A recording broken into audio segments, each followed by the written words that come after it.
This material is made available to you by or on behalf of the University of Melbourne under Section 113P of the Copyright Act 1968. It may be subject to copyright. For more information, visit the University Copyright website.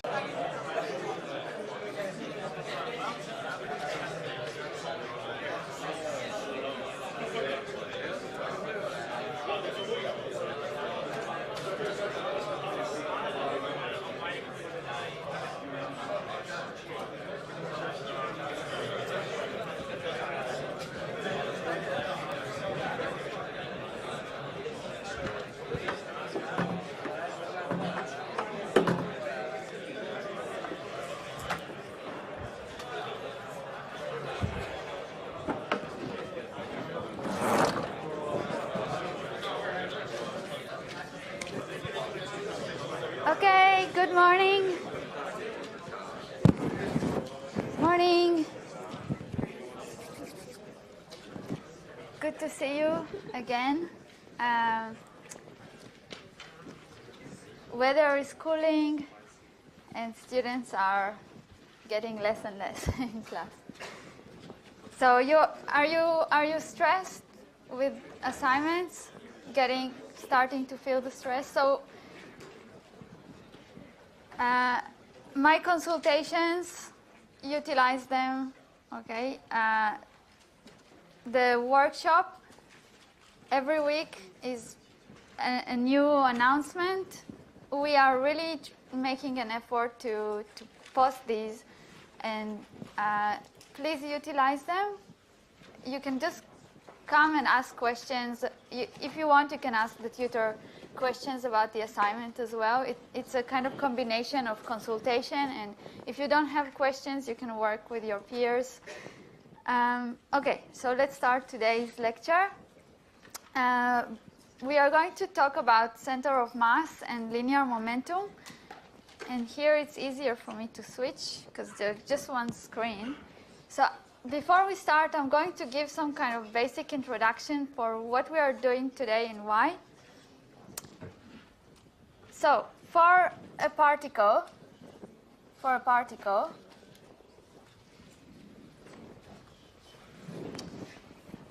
let's say you have a bunch of forces acting on this particle. Okay, so Newton's law says the sum of all of these forces should equal the mass of the particle. Okay, let me put it as m for the particle.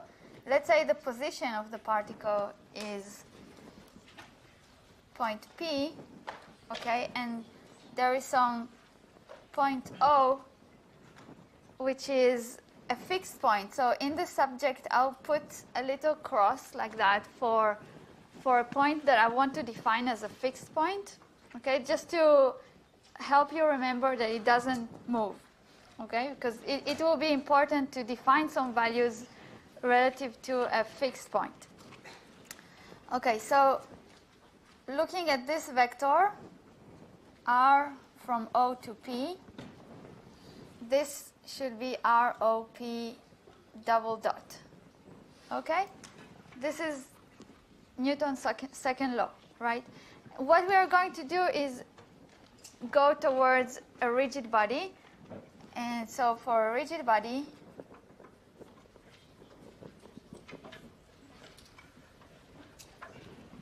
let's say now you have a bunch of forces acting on this rigid body. Okay?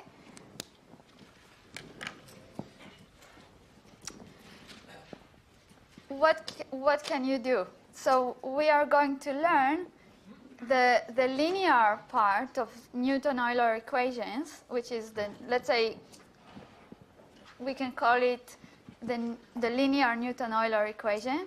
Okay, so it will be sum of the forces, these external forces acting on the rigid body, equals m of the rigid body, let's say body, times r double dot from O, so again point O, some fixed point in space, OG. where G is a point on the rigid body, a special point that we call the center of mass.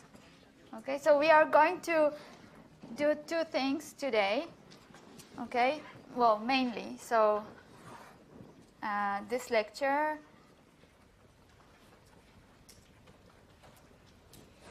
one is to define what is G, the center of mass.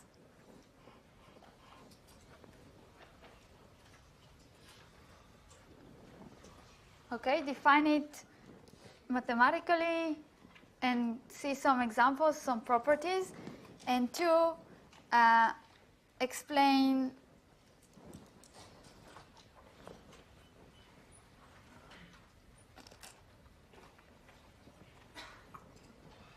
how to get, let's say, if this is 1 and 2, 2 from 1.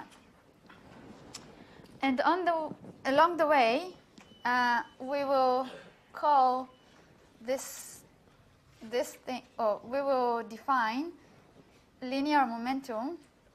So this will be also P dot for this body. Okay, so also define linear momentum P. Okay, so this is a small letter P. This is a large letter P. Okay, is it clear roughly what we are doing today? Okay, not today, this lecture. Next lectures, we are going to deal with the angular part of Newton-Euler equations. Okay? So we are starting with the linear part. Back to slides. Okay, so the lecture is kind of divided to when we are talking about center of mass. Okay, so the center of mass is if you are given a rigid body, you need to find Newton-Euler equations for that rigid body. For the linear part, you will need to construct this equation, the linear Newton-Euler equation, which includes the center of mass point in it. Now, if you know the geometry of the body and you know the density distribution, you should be able to calculate where is the center of mass. Okay? It will simplify for you finding out the linear momentum. So I just want to give you the formula, explain it, and give you some properties that we are going to use later, and give some examples. Okay, so remember all that. Ask me questions if you don't understand. Should be simple. And then this second part where we discuss linear momentum, its definition and how it goes into this formula number 2. So how to get from here to here. This is what we are planning to do. Okay, so let's start with the center of mass. So here I'm giving a kind of dry definition. And before I scare you with this one, I want to do it bit by bit. So what it says, this formula inside the rectangle is just an average, a weighted average over the mass across the rigid body. Okay, so I'll go back to here. So let's think of the rigid body as some volume with mass distributed across that volume. For this definition, we don't even need to assume that all of the kind of little pieces of volume inside the rigid body are rigidly connected. It's just a mathematical formula that looks at the different particles of the rigid body, even regardless of how they are connected to one another. Okay.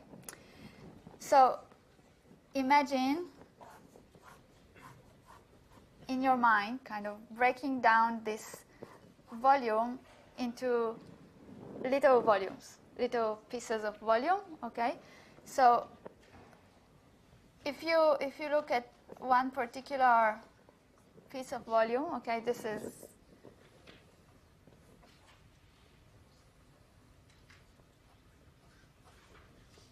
is something 3D, okay?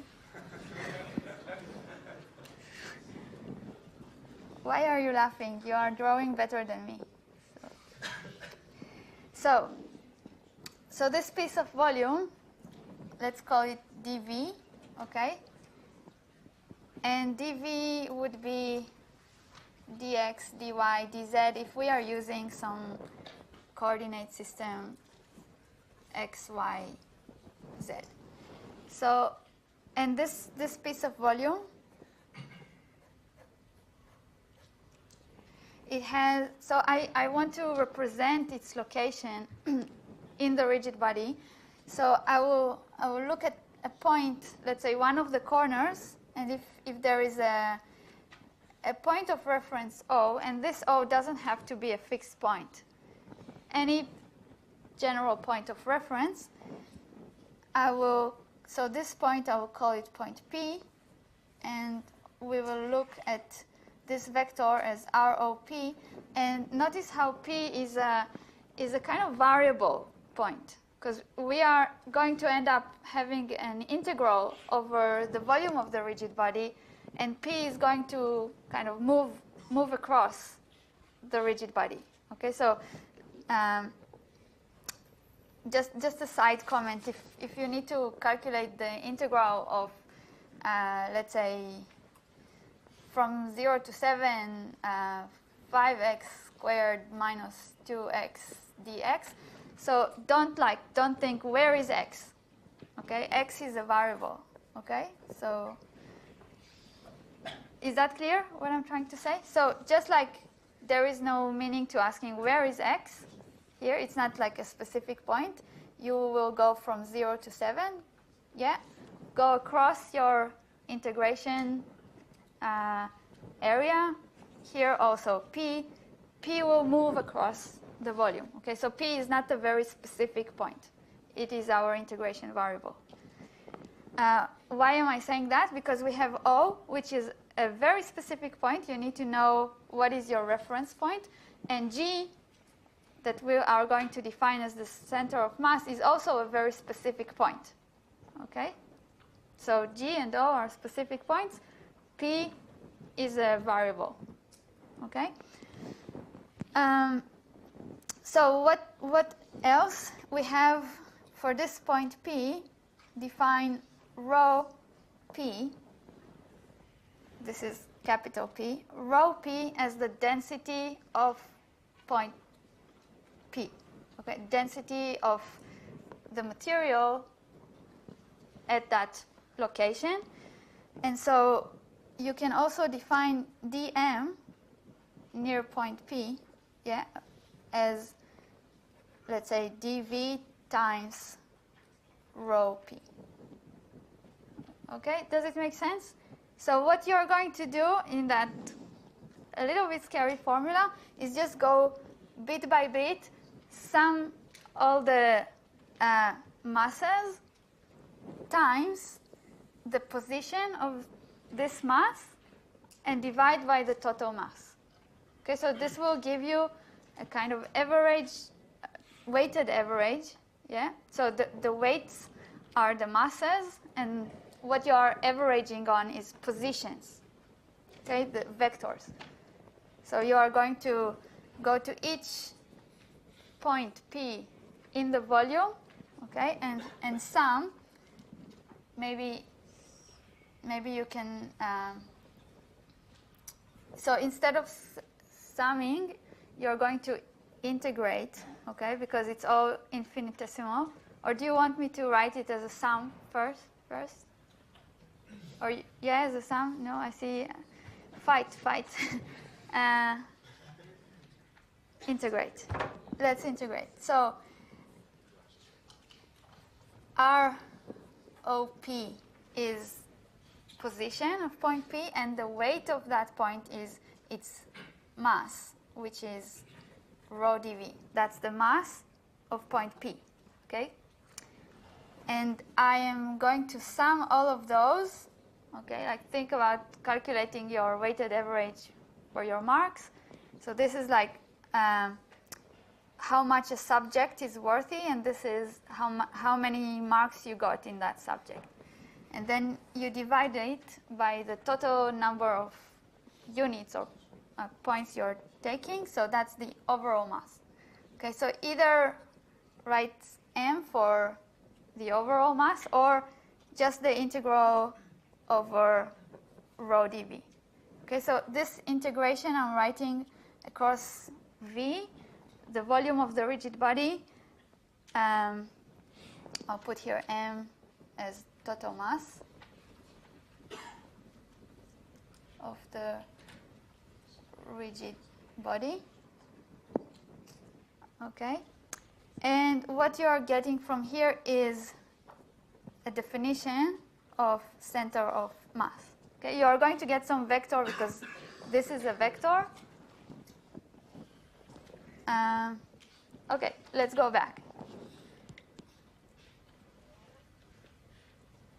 Okay, so maybe you can be a bit more relaxed. Have a look, okay? Check if I made any mistake. I had a terrible night.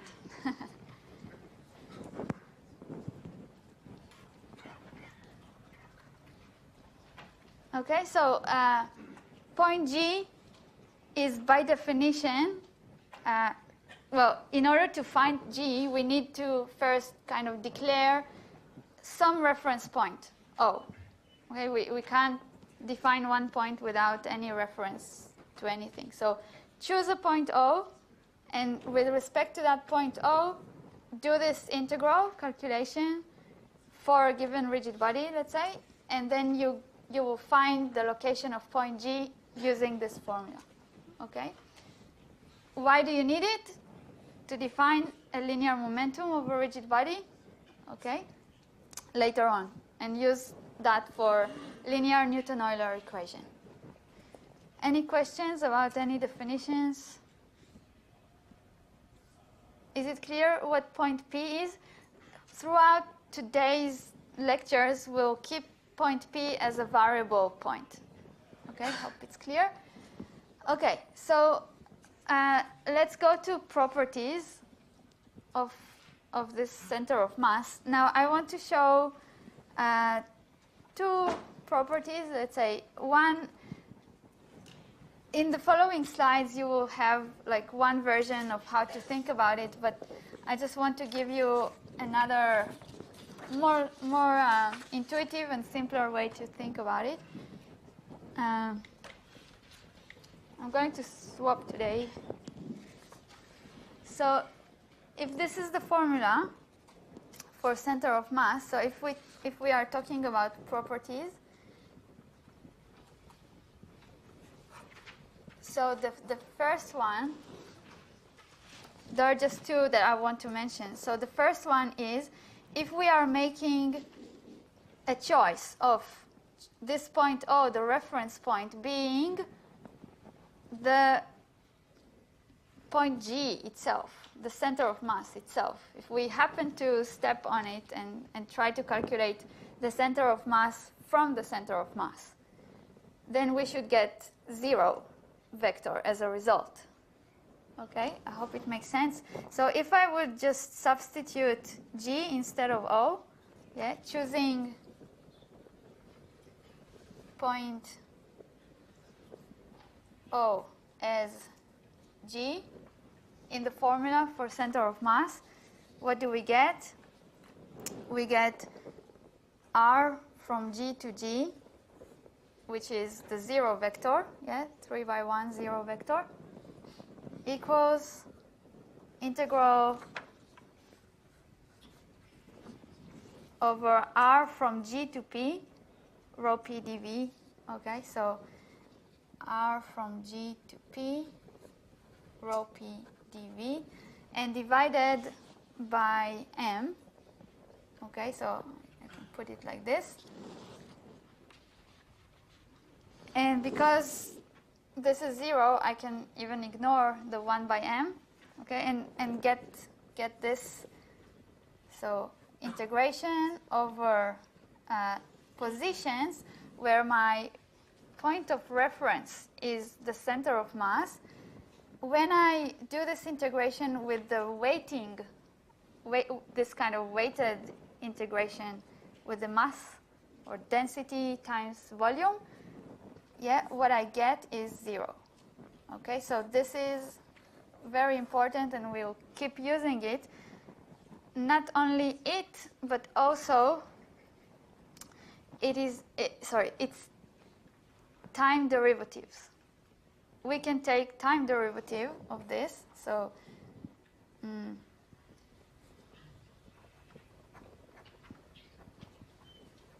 differentiate with respect to time.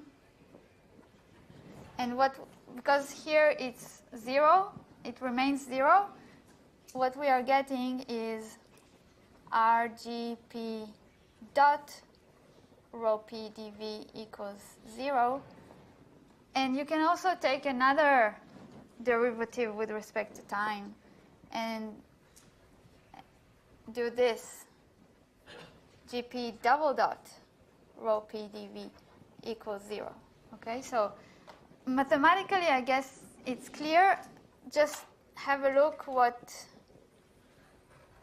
it means. So if this is the particular point G, I should draw it as is normally drawn, like this. So if you look at all the vectors to all these different points P on the rigid body, all these vectors.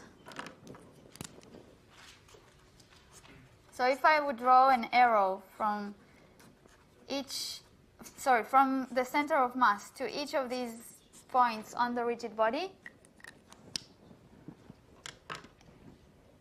and have that vector, either the vector itself or the velocity of that vector or acceleration, etc., multiplied by the mass of that green point. And if I integrate all of that, I should get a 0.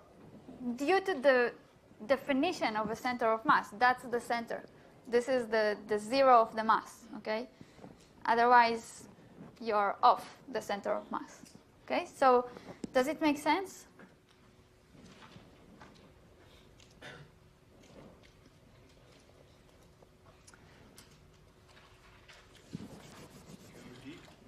Repeat. Sure.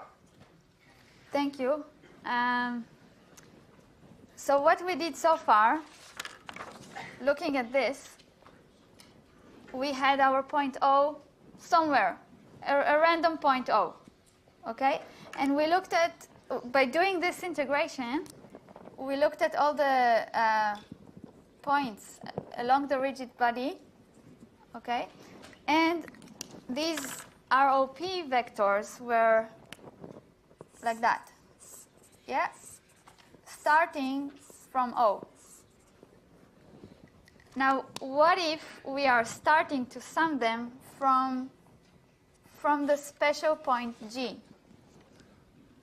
So by its definition, we are getting a 0 average. Okay, it's a weighted average. You located point G in the center of mass. So maybe if you imagine kind of holding the center of mass, just the center of mass, you can imagine the body being balanced. Okay, so you can imagine the mass around it distributed correctly to not have any shift of center of mass. Yeah, so that's why you are getting a 0. Like you are doing an average about your kind of origin, in a way. I don't know how to explain it too well. I will think. Let me think.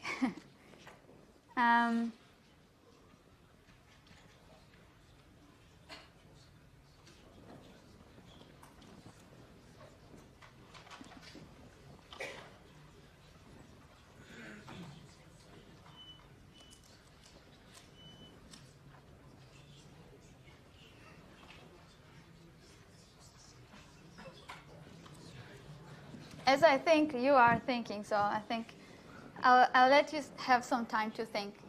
I don't come up with a good explanation, unfortunately.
Yes?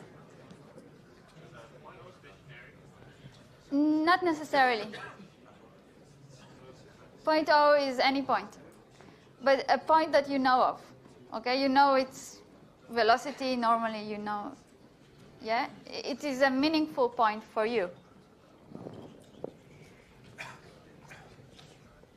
The question was whether point O is stationary. Yes?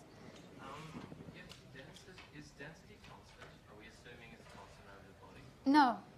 No. Not in general. That's why I have rho p.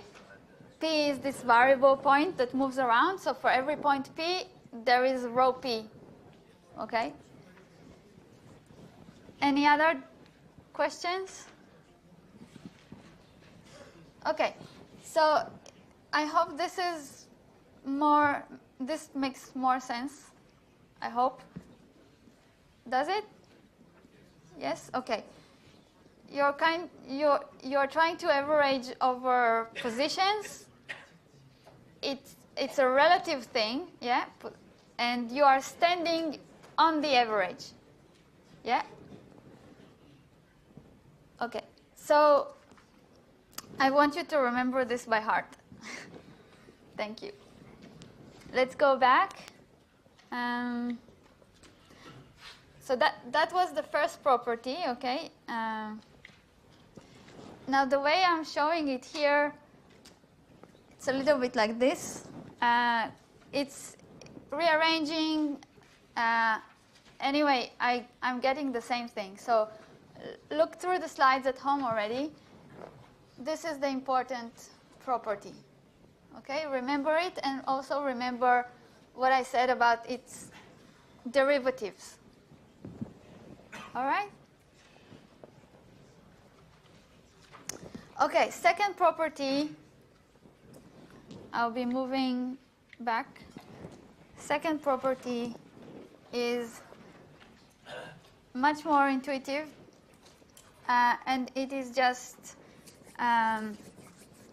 superposition.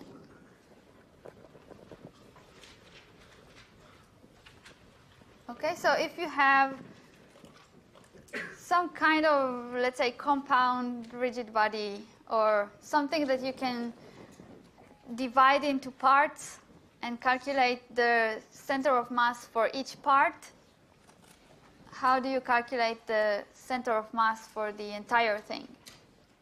Okay, just use superposition. Again, weighted average. Okay, so if you have, let's say, I don't know, a body that looks like this, as engineers, you need to kind of say, I know how to deal with this. and I know how to deal with this. Okay, so let's say you define some point O, and you have your ROG square. I'll put it as 1, and ROG2 for triangle. Okay, and let's say you have your M1 and M2 for the masses. How do you calculate the center of mass for the entire shape? Okay, it should be straightforward. So this times this plus this times this divided by the total mass. Okay? So it doesn't have to be for one rigid body. It could be just following the definition. It's a mathematical definition. So I split it here to even different bodies. It doesn't matter. Okay? Just know that you can use superposition. So this is for 3 rigid bodies. You can do it for as many as you like. And obviously, if you do it for infinitely many, you're going back to the original definition. Okay, so we used the weighted average as superposition, kind of. Okay, as properties. Oof, time is running. Okay, so time for examples. So the first example is to calculate the center of mass of this right angle triangle. And just notice that the sides here, the legs, I was Googling today how to say legs and hypotenuse. I hope. Because I studied in Hebrew, and there is no relationship to Greek stuff. So AG and BG are to be found. Okay, the dimensions. What are they? How to locate this point G? So first we need to choose a convenient reference point, O, so that we can say what is ROG. Okay, so where should we conveniently place O? In the corner.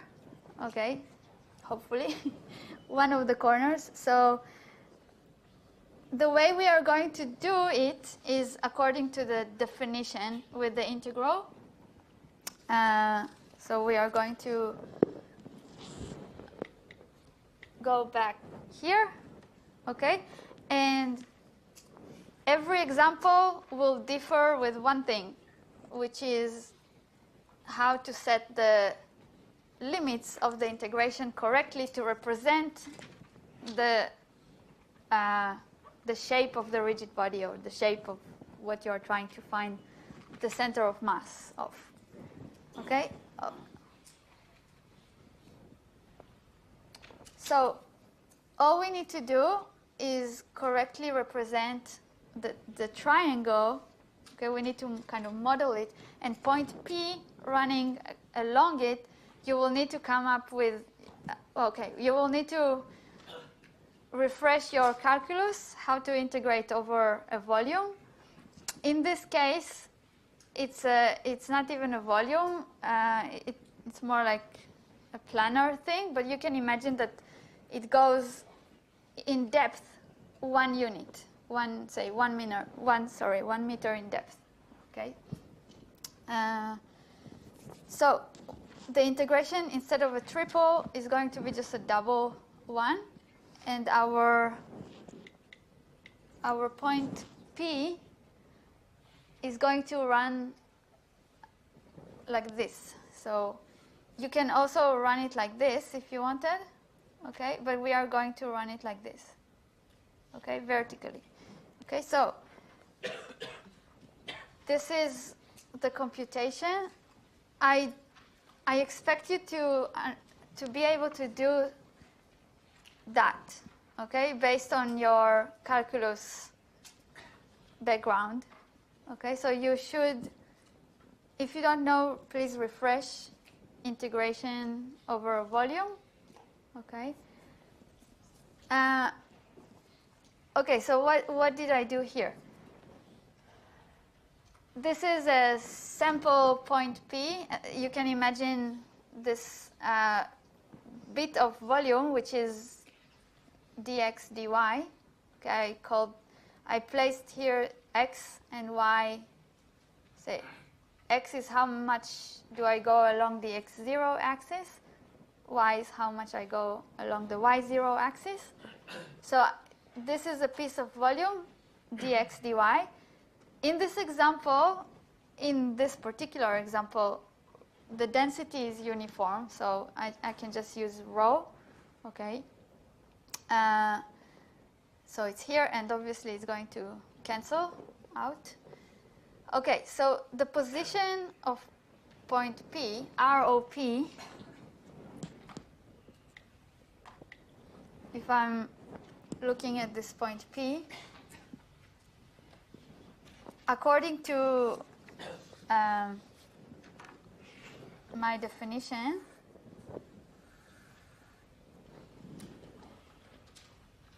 so this is point P, and it is in x, y, which are running around, so x and y. Okay, so this is the vector. This is point O, ROP. Okay? Okay, so ROP, if I'm using frame 0 here, which was these directions, x0, y0 is x, y, and let's say 0. So I just cut the third dimension. Okay, and the mass of this point P is rho, mass of P, rho, okay, times dx dy. Let's say times 1, the depth.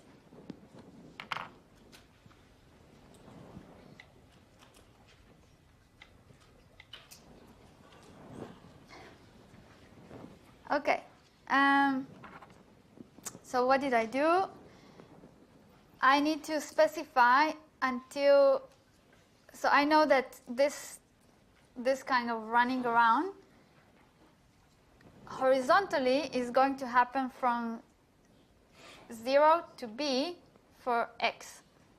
Okay, so, and for each of these x's, I need to go upwards from y equals 0 till the end of the triangle for that x. So what I did was to find the shape or the line equation, the equation of this line. Okay, and this is where I stop. So the limits here, this is the y limit. It goes from 0, which is here, for a given x, from 0 until here. Okay, so you can check this is the same thing as this. Okay, just common denominator. Okay, so this is for the y, dy, and then x goes from 0 to b. Okay, 0 to b. These are the limits of the integration. This is the dm, the mass, okay, density times volume. And then in order to get ROG, we need to divide this integral by the total mass. Total mass here is just rho times the area of the triangle. Okay, so you need to carry out this integration. This is, remember I told you I'm not giving you any formula sheet. I don't require you to remember any results of center of mass. But I do need you to remember the general formula for how to calculate it.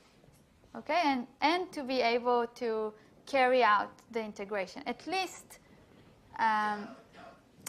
be able to write down the integral correctly, even if you don't care. If you don't know how to go further and do the integration, at least write the integral correctly. Okay, this is the important bit. So integrating, you get the final result of a third in each direction, a third of the leg. Okay, so maybe I'll draw this.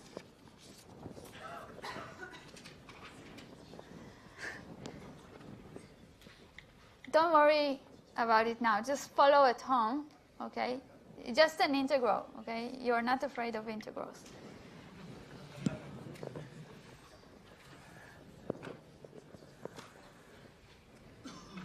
Okay, so this is A and B.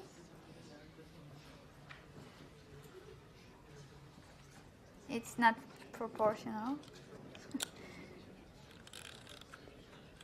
We got this result for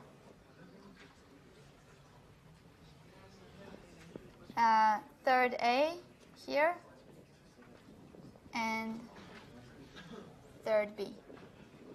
Okay, for this point G relative to O.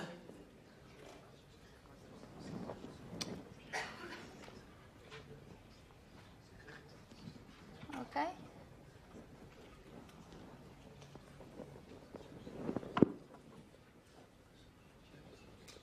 So now this point G is an actual point in this body, an actual point, not like point P that was running across. Any doubts, any questions?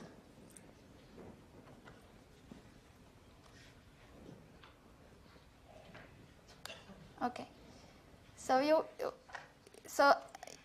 you should carry the integration for the x, because I only did it for the y, okay, and complete the calculation. This was an exam question, by the way. This was an exam question. Okay, now this example, what to do? Superposition, right? How to do superposition? We have a triangle with two holes. Holes, there is no material there. Okay, how to calculate the center of mass of the entire shape?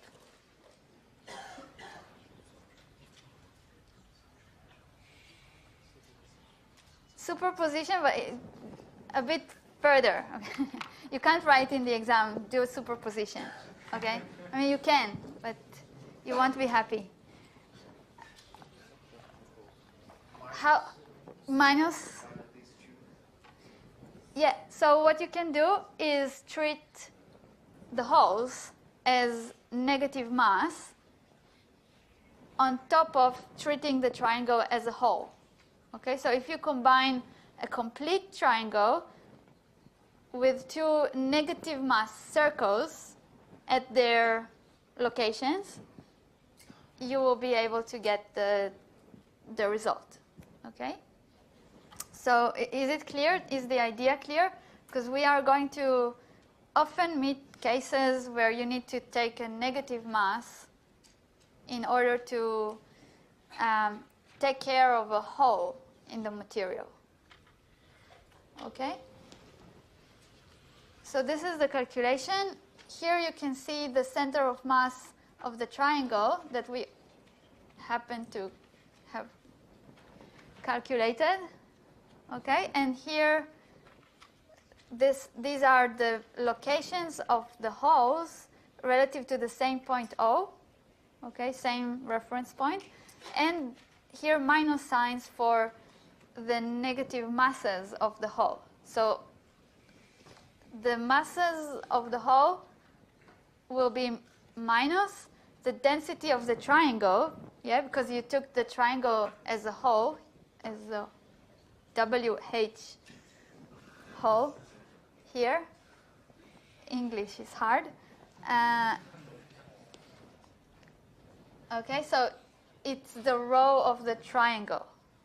Okay? Okay, you'll figure it out. This is the total mass of the shape. Okay? Any questions? No questions? We can go to linear momentum. No questions? Okay, so let's go linear momentum.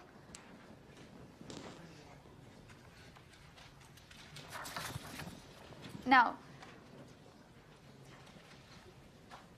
for a particle, are you familiar with the notion of linear momentum for a particle? We saw it somewhere sometime. So, for a particle,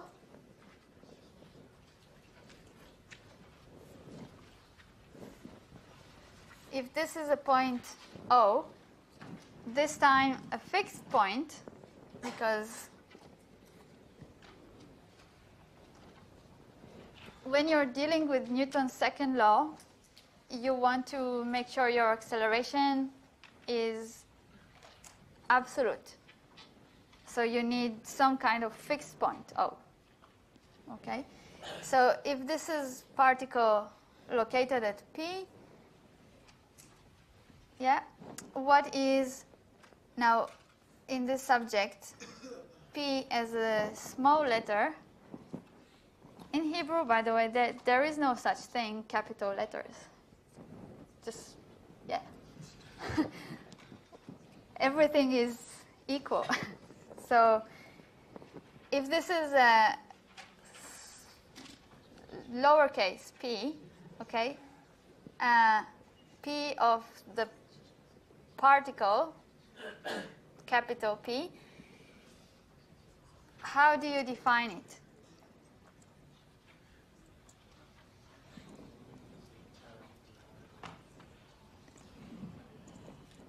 Don't worry to get it wrong. MP, yeah, so the mass of the particle, ROP dot. Okay, so excellent. This is the absolute linear velocity of the particle. Okay, this is the definition. Okay, now for a rigid body, when I ask you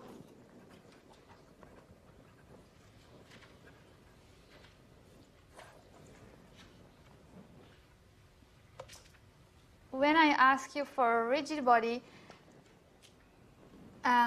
you can again think of it as a continuum of these kind of particles, P, and the linear momentum of, sorry, it's a small one, lowercase, linear momentum of this body, this is body, would be the summation over the linear momenta of all of these little bits. Okay? So each one has mass of rho p dv, okay, and some velocity, absolute velocity ROP dot. Okay, so I should integrate. So this is definition that follows from this definition. Okay, this is like superposition using this definition. So ROP dot, I'm swapping order, rho p dv. Okay, so this is the mass, this is the absolute linear velocity. So absolute linear velocity. And what I want to show you is that it is equal, what do you think?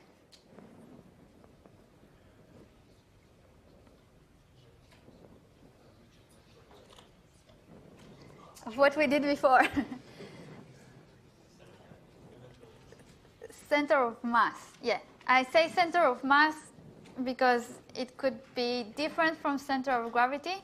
Sometimes I get it wrong and I say center of gravity. But let's put it like this. M, so this is the total mass of the rigid body, times, maybe I'll write M body, times ROG dot. where is G? Somewhere. Doesn't it have to be within the volume? Okay, like if it's a ring or something. So we are going to show it quickly. I'm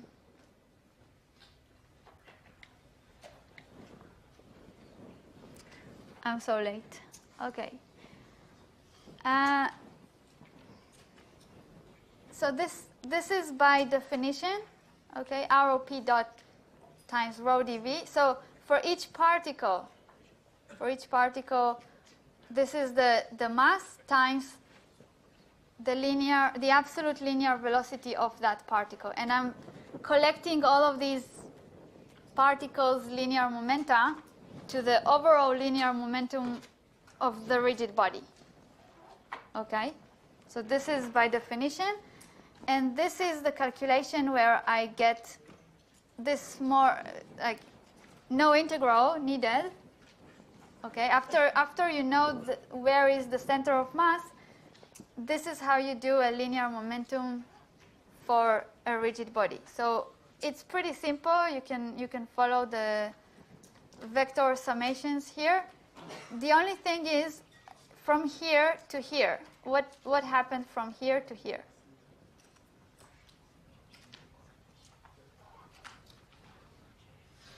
This disappeared. Why?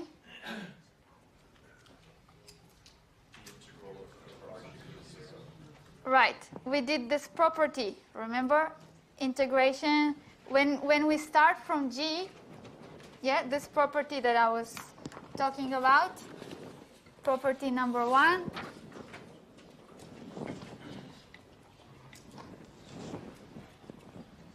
Applied with 1 dot, okay? I'll continue from here. Thank you, guys. See you soon.